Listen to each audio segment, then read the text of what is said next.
Kooli mõte minu jaoks, lisaks sellele, et ma omandan siin teoreetilisi teadmisi, mis tegelikkuses katab väga laiapinnaliselt minu isiklikult siis valdkonna, on väga oluline just koostöö erinevate inimeste, erinevate osapooltega.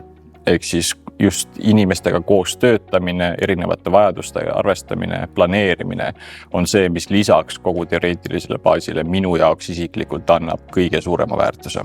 Kindlasti just kirjutamisoskust, ehk siis panna oma mõtted kirja, nii et nad on kõigile arusaadavad, sest enda peas tunduvad kõik mõtted väga ägedad, aga need tuleb tegelikult ka kirja panna nii, et kõik saavad ühiselt aru ja lisaks ka presenteerida ja müüa oma ideid maha.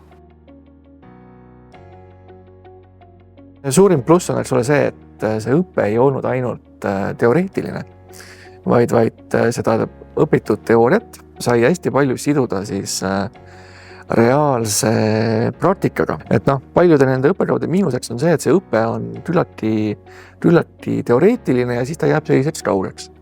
Aga IT-juhtimise õppekava õpe oli suuresti praktiline, et seda sai kohe siis kasutusse võtta ja kokkuvõttes aitas kõik seda õpitud siis kinnistada ka.